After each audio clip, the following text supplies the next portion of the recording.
Sitting down and talking about Thank You, Del. You know, for me it was interesting to watch someone's legacy and how much one person had touched so many lives and careers. Tell me what it was like to tell that story as far as now you're kind of mentoring other people and what it was like to talk about your own mentor. It's funny when a lot of times when I get an interview about Del, people say, tell me your favorite Del story. And there were people who would hang out with Del, and I did hang out with Del a few times. We got high and talked about science fiction, but I always wanted to keep him at an arm's length because I wanted him to be my teacher. I didn't really want to be friends with him because I respected him so much as a teacher. And I guess you can be friends with your teacher, but I liked how harsh he was, and I don't know, I never wanted to be friends with him. I wanted him to be my teacher because he did teach me so much. I went to a liberal arts school, a good one, and I feel like I went there for 4 years, and what I got from him in class and doing 2 shows, I just got so much more from him than I got through so much of my education that I felt indebted to, and we feel indebted to tell people about it. What did you say as far as learning the craft of improv? Which to me, improv always feels like the biggest trust fall imaginable. It's like One in the Office, but you're like putting your own little story in the hands of someone else and trusting them to kind of run with it in a good and funny way. How do you learn that craft? Is teaching people to write on their feet. It's generally an early access, like anyone can take that class.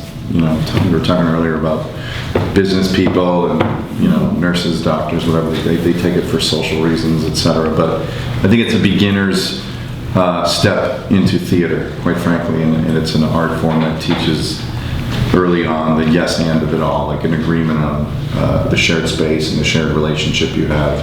And then at its best, which is what we aspire to at the UCB University. I've been to UCB. Oh, how many levels? Well, I haven't gone to the class. I've been and watched you. Oh, you've seen shows? Yeah, in Chelsea. Oh, cool. I would love to take a class. If I lived near a class, I totally would. You would love it. We have an improv manual. But so it is like applicable to every life. Oh, yeah. I think. Like Walsh said, nurses and doctors, it's not just that, it's anesthesiologists, candy Who draw the stripers. blood. Yeah. The lady who takes your social security People number from and all your over insurance society. number. The guy who valets your car guy at in the the morgue. hospital. Mm-hmm. Yeah. Sometimes there's a valet there at That's the good. emergency room. Non-medical people not good at improv, I gotta say. No, I can't think of a job that doesn't work under a hospital roof that would like improv.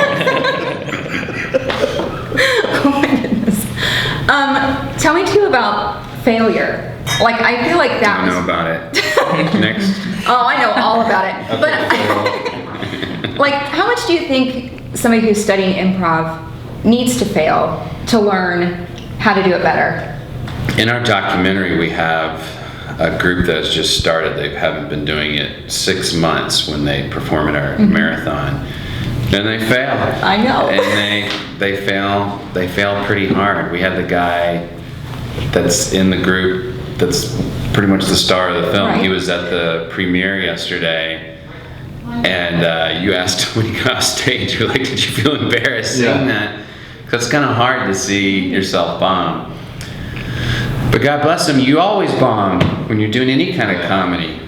Stand-up, whatever, sketch. These sitcoms are failing left and right, let me tell you. But you fail, and you have that's part of doing, I guess, a lot of stuff, and it's part of the growth. And I'm glad I thanked him, like, thanks for letting us see that, because that's definitely part of the process. Yeah. If the whole film had just been, now let's interview Harold Ramis, now let's interview Bill Martin, just interview every single famous person that he influenced, I think that would have just been repetitive and kind of boring.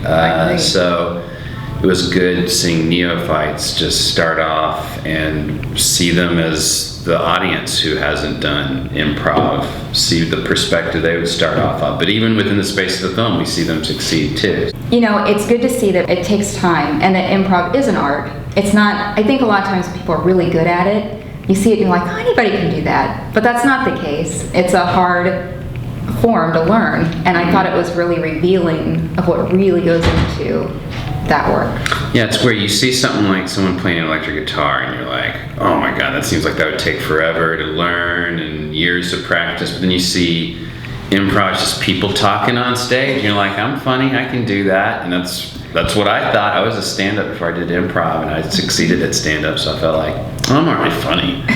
These guys haven't done stand-up. I'm going to do well at this right away. And I was completely at everybody else's level, no matter what I thought about my own sense of humor.